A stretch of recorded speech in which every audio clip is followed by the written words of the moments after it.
Halo, hari ini aku mau review buku karya Terelie berjudul Negeri Para Berdebah. Buku ini seru banget, walaupun bagi aku agak berat karena di dalamnya membahas urusan politik, perbankan, keuangan, ekonomi. Sekilas kondisinya aku lihat seperti di negara kita, penuh kekotoran.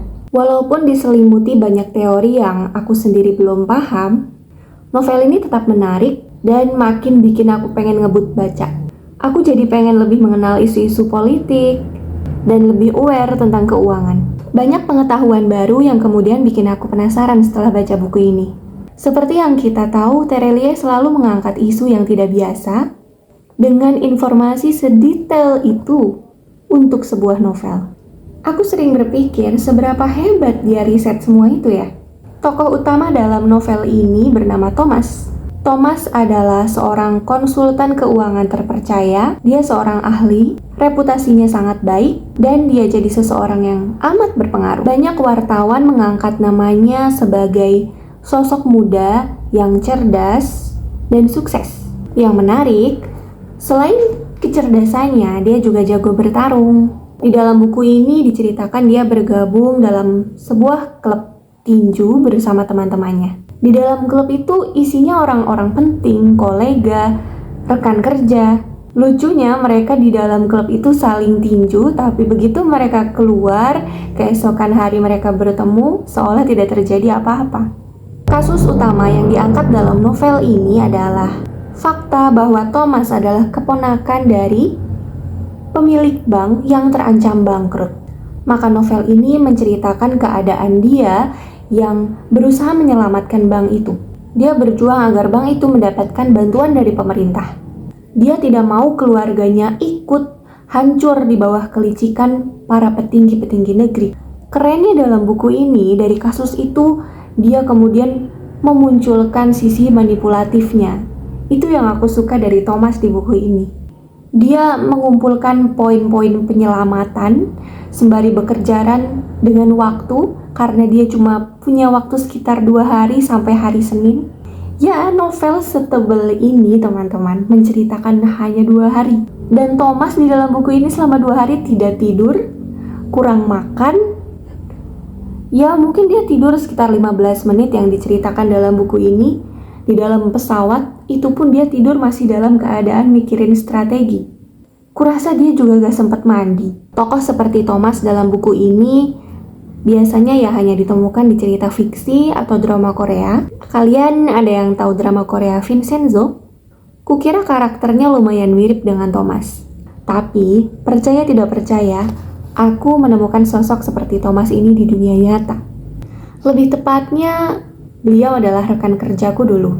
Dan aku baru sadar sekarang, ternyata cara kerja super cepat yang aku rasakan hampir mirip dengan yang Maggie alami. Itulah kenapa dibanding kagum dengan sosok Thomas, seperti kebanyakan pembaca, aku justru fans berat Maggie karena loyalitasnya yang luar biasa. Ya, aku ingat pernah jadi sosok seloyal itu.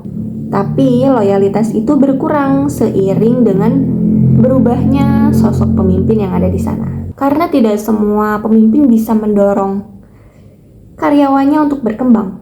Aku tidak tahu apakah ini hal buruk atau hal baik ketika loyalitasku pergi hanya karena pemimpinnya berganti. Aku pikir itu sebuah keniscayaan aja sih.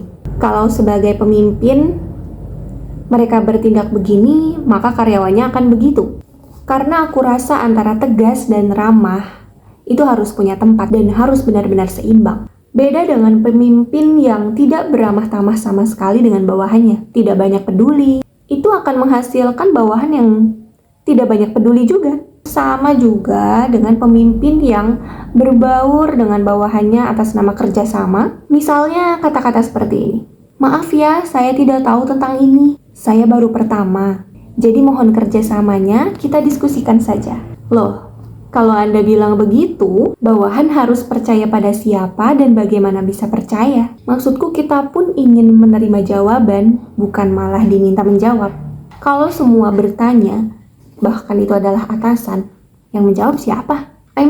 Sebagai pemimpin, kalau tidak tahu tentang sesuatu, sebaiknya tidak benar-benar bilang tidak tahu. Bagaimanapun dia harus bisa menjaga suasana kerja agar tetap seimbang, sesuai kebutuhan. Kembali lagi pada cerita Thomas.